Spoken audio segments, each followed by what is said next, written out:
Hello बच्चों, let's see the following statement is correct. तो यहाँ पे कुछ स्टेटमेंट दी गई है, हमें बतानी है कौन सी स्टेटमेंट करेक्ट है। अब ये जो स्टेटमेंट है ये रिगार्डिंग है नेफ्रॉन के। नेफ्रॉन हमें पता है क्या है, किडनी की स्ट्रक्चर और फंक्शनल यूनिट है। अब ये पार्ट जो है नेफ्रॉन दो पार्ट से मिलकर बना है। फर्स्ट पार्ट जिसे हम बोलते हैं Malpighian corpuscle and the second part here is the renal tubules. अब यहाँ पे हम डायग्रामेटिक रिप्रेजेंटेशन देख सकते हैं नेफ्रॉन की। दो पार्ट्स के बारे में बात की तो दो पार्ट्स कौन कौन से हैं, यहाँ पे डायग्राम के थ्रू समझते हैं इसे हम। सबसे पहला पार्ट हमें यहाँ दिया गया है, this part is the efferent arteriole. अब एफरेंट आर्टरियोल वो पार्ट है जिससे जो है ब्लड जो है एंटर करता है इनटू द नेफ्रॉन। और यहाँ पे ये पार्ट जो हम देख रहे हैं तो उसे हम बोलते हैं ग्लोमेरुलस, क्योंकि मेल्फिजियन कार्पसल जो है दो पार्ट से मिलकर बनता है। एक है हमारे पास glomerulus and the second one is the Bowman's capsule। Bowman's capsule। तो हम दोनों ही पार्ट जो हैं डायग्राम में देख सकते हैं। ग्लोमेरुलस क्या है, ये एक टफ्ट ऑफ कैपिलरीज है। टफ्ट ऑफ कैपिलरीज है जो कि फिल्ट्रेशन का काम करती हैं ब्लड की।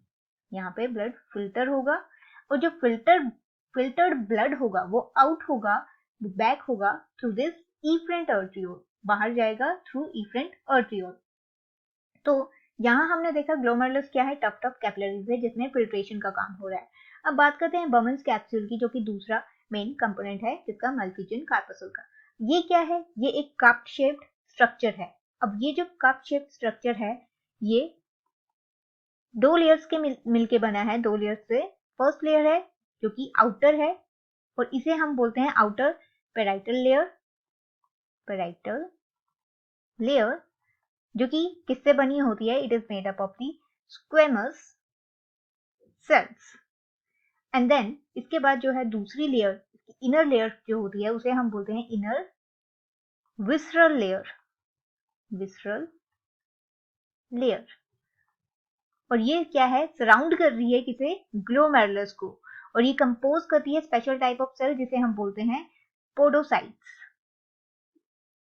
तो यहाँ हमने देखा मेल्फिजियन कार्पसल क्या है हमारे पास, ग्लोमेरुलस और बर्मन्स कैप्सूल। अब ये जो मेल्फिजियन कार्पसल्स है इन्हें ही हम कलेक्टिवली रेनल कार्पसल्स भी बोलते हैं। रेनल कार्पसल्स भी बोलते हैं।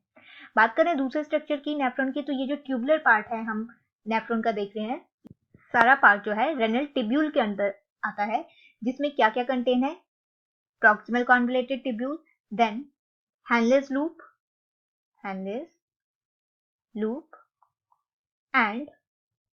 distal convoluted tubule, and in the last collecting ducts। तो बात करते हैं ऑप्शन की। सबसे पहले ऑप्शन में दिया गया है मेल्फिजियन कार्पसल प्लस ग्लोमेरुलस कंस्टिट्यूट दी बर्मन्स कैप्सूल, जो कि इनकरेक्ट है।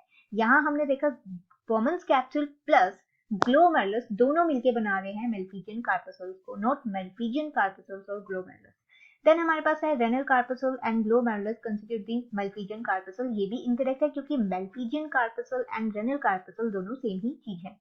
देन उसके बाद हमारे पास दिया गया है Bowman's capsule and Malpighian tubules constitute the glomerulus, जो कि इनकरेक्ट है क्योंकि मेल्फिजियन कार्पसल्स है, मेल्फिजियन ट्यूब्यूल्स नहीं है। तो यहाँ पे ये ऑप्शन भी इनकरेक्ट है।